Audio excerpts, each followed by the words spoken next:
Olá, estamos iniciando o programa Teorema, sempre com uma proposta de discussão. E hoje vamos falar sobre uma realidade sobre a qual temos um verdadeiro consenso no nosso país. É preciso investir em educação. Vamos à pergunta de hoje. Orientador, formador, educador, mestre, doutor, professor. Independente do nome, todos são educadores por opção. Mas qual o perfil das pessoas que optam por ser um educador nos dias de hoje no Brasil?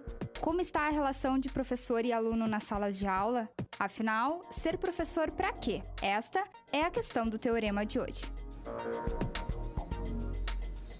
Ser professor para quê? A discussão está lançada. Temos a presença da professora Nilda Stecanella, que é educadora, pesquisadora, doutora na área. Bem-vinda, professora. Obrigado pela presença. Certamente vai ser uma discussão muito produtiva para todos nós. E também contamos com a nossa bancada, que forma um espelho da reflexão, que ajuda a perguntar, debater, discutir o assunto, enfim. Mariana, tudo bem, Mariana? Isso, pega o microfone, faltou te avisar, né? Pega o microfone. Se apresente, por favor, para o nosso telespectador. Bom, então, eu sou a Mariana, eu sou aluna da Psicologia da UX e acadêmica e bolsista de iniciação científica da Probic Fapergs, num projeto Observa, junto com a professora Nilda Stecanella e com a Samantha, que é uma colega que não está aqui. Projeto voltado à educação também. Projeto voltado à educação. Perfeito, Isso. Depois eu tenho a oportunidade de falar. Simone, por favor, pegue o microfone, se apresente, Simone. Tudo bom? Tudo bem? Eu sou a Simone, eu sou pedagoga, sou professora há 18 anos, hoje mestranda em educação, também sob orientação da professora Nilda, estudando questões voltadas à educação. Professora de que área? Dentro da pedagogia, eu acabei focando minha formação, minha atuação para a formação de professores, na área da coordenação pedagógica. Ok. Passo o microfone para a Daniela. Tudo bem, Daniela? Bem-vinda, se apresente. Meu nome é Daniela, eu sou professora de matemática da Escola Emílio Meyer. Muito bem, Caxias do Sul, né? Isso. Ser professor para quê? Dá para começar a responder essa questão, professora Nilda? Pois nós podemos tentar construir algumas respostas possíveis para essa questão que é tão complexa. Sim. Talvez nós pensássemos no apelo que está colocado no cotidiano da educação atualmente. Eu diria esse atualmente, que nós podemos retroceder uns 30 anos, né? Tem uns 30 anos que nós estamos falando. Nossa dívida é antiga. Isso, que é importante investir na educação. E eu acho que nós tivemos investimentos bastante significativos, mas ainda temos uma demanda de desafios muito importantes. E certamente o investimento na figura do professor, na formação de professores, na formação que poderíamos dizer inicial, mas também continuada, é um ponto extremamente importante. E nós poderíamos articular isso à valorização profissional. Claro. Sendo que a valorização profissional não significa apenas a valorização financeira, no reconhecimento desse profissional como também, importante. ainda é um desafio, né, professora? Evidentemente, em várias redes ainda está sendo um desafio muito grande. Mas essa valorização profissional implica também na formação de professores. E aí nós poderíamos tentar construir algumas respostas. Então, ser professor para quê? No mínimo, para tentar contribuir com a elevação dos níveis de aprendizagem ou de escolarização da população como um todo. Nós poderíamos dizer ser professor também para se constituir como sujeito numa determinada área de atuação, que é a educação. Todos nós nos constituímos através do trabalho, né? Uma das dimensões da nossa constituição como pessoas é o trabalho como princípio educativo. E ser professor é estar com o conhecimento em movimento o tempo inteiro e todos os dias na escola. E eu acho que desses investimentos que nós tivemos nos últimos 30 anos, eu acho que uma mudança de paradigma, no mínimo no discurso, tem sido que o professor não é aquele que apenas ensina, mas é aquele que também aprende ao ensinar. Então, quando eu digo ser professor para estar com o conhecimento sempre em movimento no seu cotidiano, tem essa dimensão que é sedutora, que é prazerosa, que é atrativa, de estar aprendendo a cada dia com cada situação. Nós podemos ter um formato de planejamento, um jeitão de dar aula, mas cada situação vai ser diferente consoante a turma que nós tivermos e consoante o objeto de ensino que nós estivermos utilizando. Ok. Simone, você que está mais próximo ao microfone, depois fica fácil distribuir ele para as colegas. Ser professor para quê? Bem, eu concordo bastante com a professora Nilda que nós estamos o tempo todo voltadas ao conhecimento. E esse conhecer hoje é muito mais presente para o professor, que se percebe como alguém que constitui sua docência constantemente. Nós vínhamos num processo em que, primeiramente, o professor ele se formava professor e já pronto, sou professor. Hoje, no processo de formação continuada, ele se constitui e constitui sua docência permanentemente. E esse é um dos grandes ganhos da educação. Estar com o outro dos seus pares, e o outro em espaços de escuta, em espaços de construção de conhecimento constantes. Então, a gente é professor, sim, porque a gente acredita na educação. Por favor, Daniela, deixa eu mudar um pouquinho a pergunta, e no fundo ela é a mesma. Por que você decidiu ser professora e de matemática? Eu lembro quando eu estava no final do ensino médio, né, escolhendo, né, o que ia fazer no vestibular, porque até então a gente não sabe o que vai fazer, né? A gente tem que escolher alguma coisa para fazer no vestibular. E eu lembro que eu fiz essa pergunta para uma prof minha também. E ela me respondeu, era uma professora de física, e ela me respondeu que ela não se via longe da escola. E eu acho que eu também tinha um pouco esse sentido de que eu não me via feliz em outros espaços, porque era o espaço do conhecimento, era um espaço onde era bem isso, era a circulação do conhecimento. Ele não era nem imposto, mas ele circulava por ali.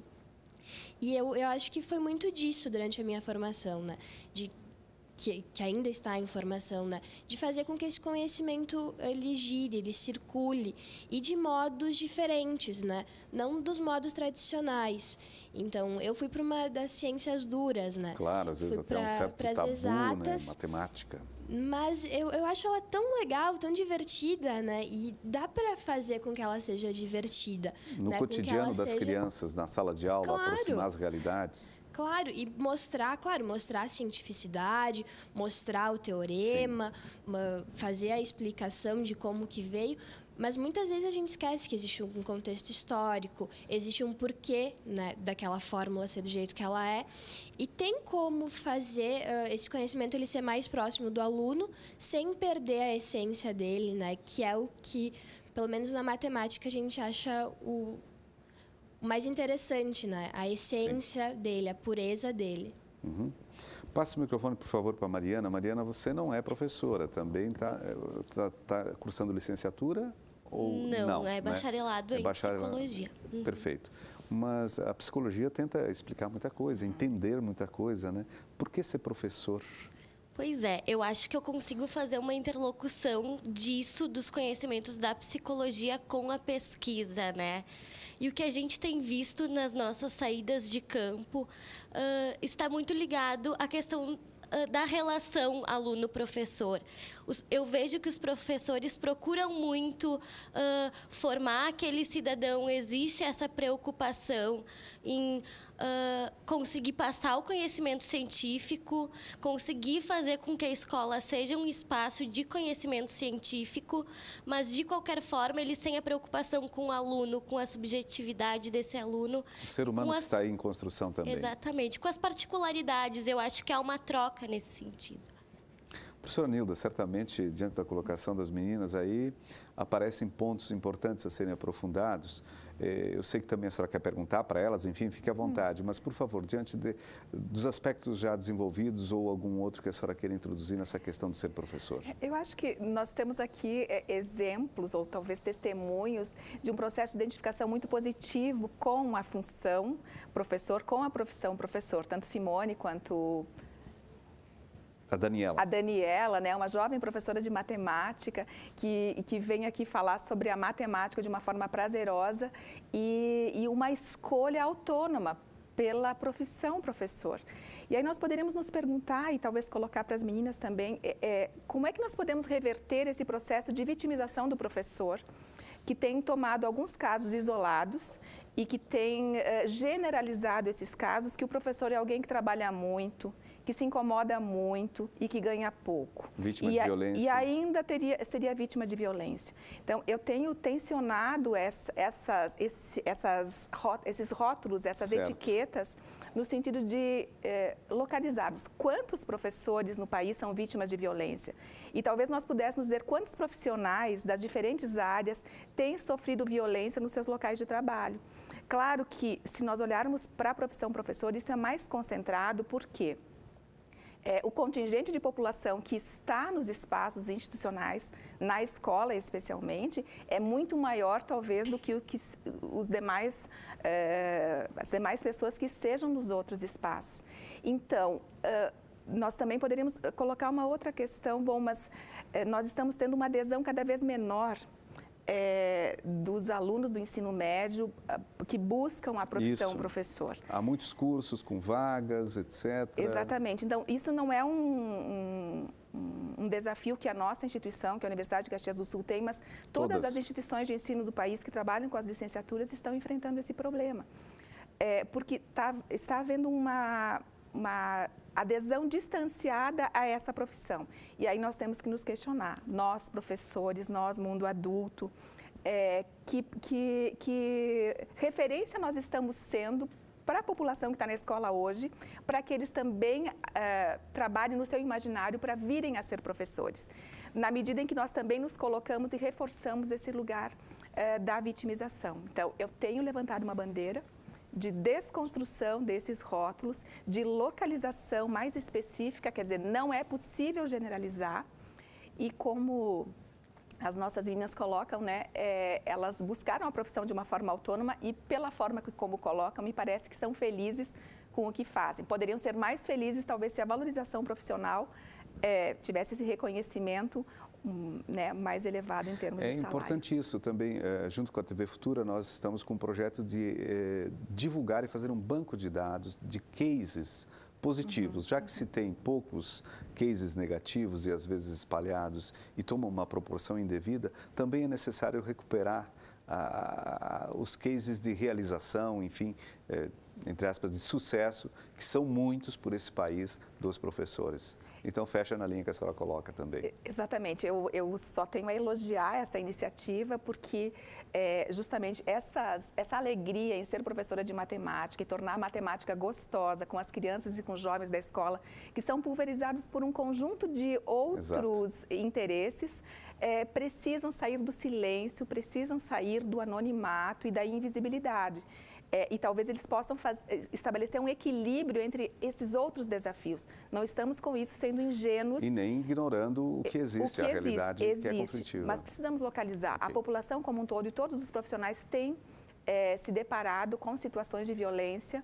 Evidentemente que na escola isso é mais concentrado.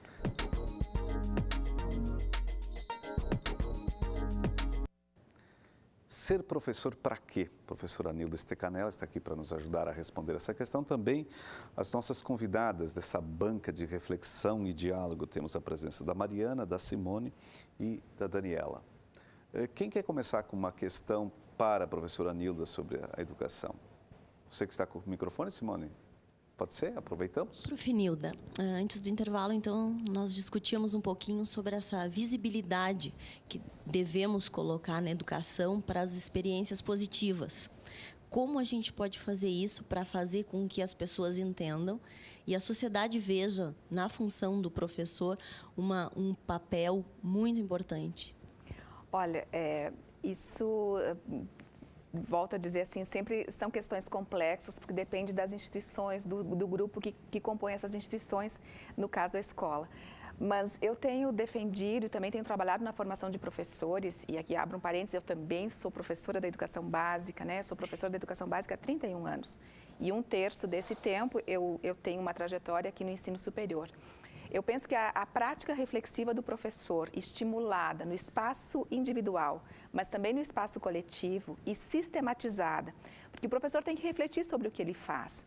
Por que uma determinada aula deu muito certo? E esse professor descrever essa aula, refletir sobre por que deu certo e comunicar os resultados da sua reflexão. E talvez até sistematizar, escrever e publicar para além dos muros da escola, mas no mínimo publicar com os seus pares, com os seus colegas, na sala dos professores, na reunião pedagógica. Agora, a minha trajetória tem mostrado que a nossa tendência, enquanto professor da educação básica e talvez até aqui do ensino superior, é conversarmos sobre as coisas que não dão certo. Então, o nosso tempo de encontro na sala dos professores é para... Enfim, não gostaria assim, que os professores me entendessem mal, mas assim, aquele muro de lamentações... Os desabafos. Os desabafos e o queixume, que transita um pouco pela pesquisa que a Mariana faz, acabam tomando a maior parte do nosso tempo. E aí nós acabamos não fazendo uma análise distanciada daquilo que nós estamos vivendo e produzindo. E talvez, professor, só para contribuir, aquilo que dá certo mesmo fica só no nível da sala de aula, né? Cada professor com a sua turma e essa comunicação, Exatamente. Essa inter-relação não acontece. Exatamente. E muitas vezes o professor tem até vergonha, ou se sente intimidado em falar daquilo que deu certo, porque o que é acolhido nesse coletivo? São as práticas e são as experiências negativas. Então, essa inversão, né, de perspectiva mesmo. Sim. Volto a dizer, não é uma questão ingênua de ignorar as questões que são desafiadoras. E são problemáticas mesmo. Está mais difícil ser professor hoje, está mais difícil ser pai, ser mãe, até talvez ser cidadão e cidadã da cidade. Porque, enfim, o aglomerado das pessoas nos espaços urbanos e nos espaços institucionais tem colocado em tensionamento as relações humanas. E fazer educação, ser professor na era dos direitos, né, do direito à educação, desarrumou um pouquinho a nossa aula, né, que tinha, digamos assim, tinha um fluxo mais contínuo. Então, esse direito à educação coloca para dentro da escola aqueles que não estavam na escola e que não tinham a pretensão de seguir estudando ou acreditavam que não davam para os estudos. Então, com a Constituição de 88, escolarização obrigatória, democratização do acesso à escola, Estatuto da Criança e do Adolescente, que protege, né, a criança e tenta cercar esse direito, e também a Lei de Diretrizes e Bases, são elementos que, digamos assim, eles potencializam uma crise, colocaria entre aspas essa crise da escola ou das instituições de socialização, e vai nos levando a um movimento de mutação. Essa escola Perfeito. Está se refazendo, mas talvez a gente ainda não se dê conta, por conta dessa prática reflexiva ser ainda um pouco limitada, nós não estamos nos dando conta dos avanços que nós já conseguimos.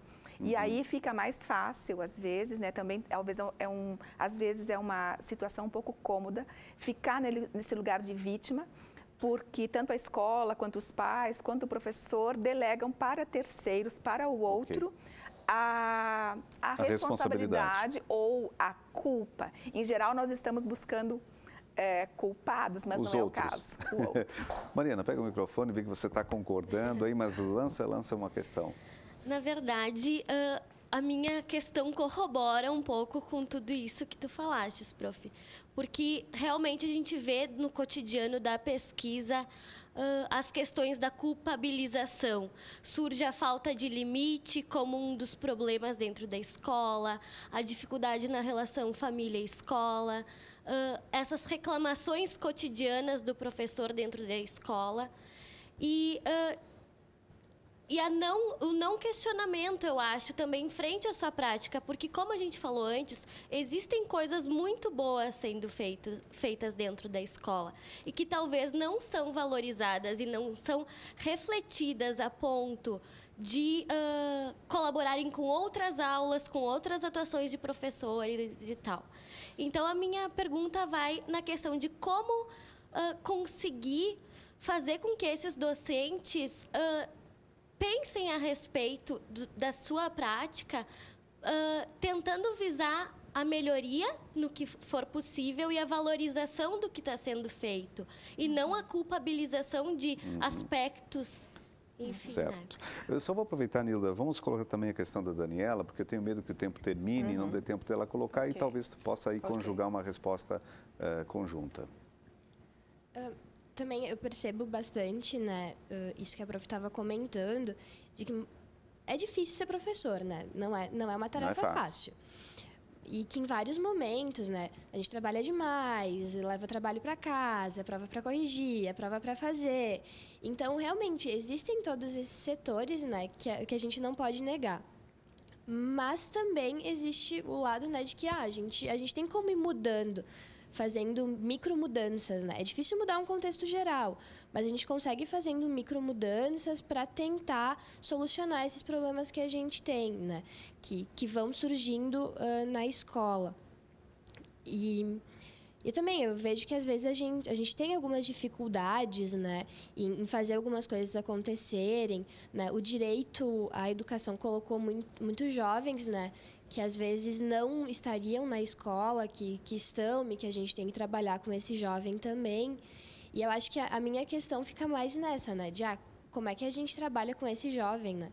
Que eu acho que é uma pergunta que é muito mais complexa, né, e que talvez a gente não consiga responder aqui, mas que leva ao professor fazer uma nova análise, né, de que a aula que se tinha uma vez, né, quando nós éramos alunas, já não serve para esse jovem que está chegando na escola depois, né, em uma nova concepção de sociedade, né, e que a gente espera conseguir passar essa nova concepção de sociedade. Então, Sim. também a gente tem que fazer essas mudanças, né, no quesito social, né, de que cidadão a gente está tentando formar, né, não só no conteúdo estrutural que a gente tem nas nossas disciplinas.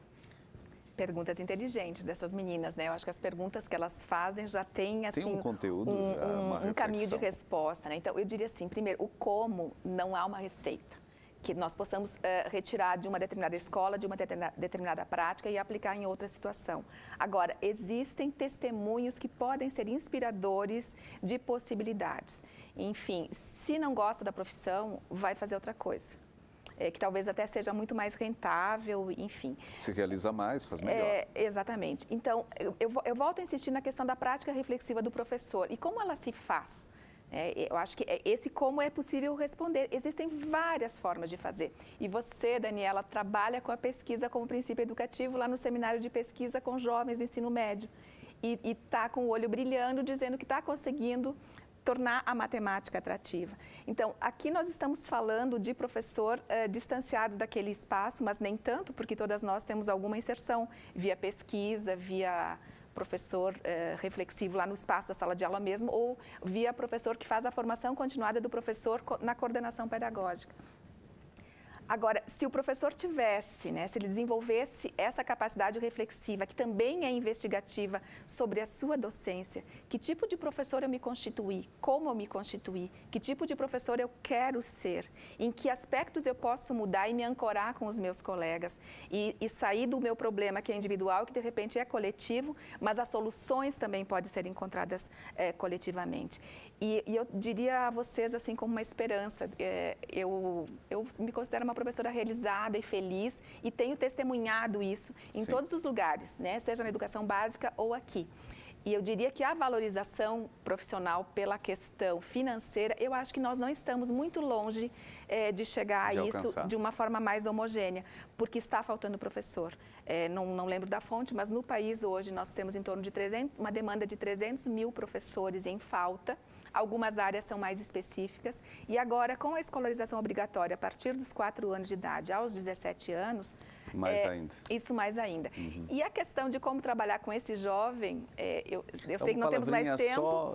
As culturas juvenis dialogando com as culturas escolares, não é fácil, mas talvez seja um caminho que a gente consiga. Perfeito, já fica a pista e desenvolveremos o assunto em outra oportunidade, certamente. Obrigado, professora Nilda, obrigado aos convidados que estiveram aqui também, ajudaram a construir esse programa. E parabéns pelas opções, pela pesquisa, pela temática que vocês trabalham tão bem. O Teorema de hoje termina por aqui, nós voltamos na próxima edição com outro assunto. Até lá!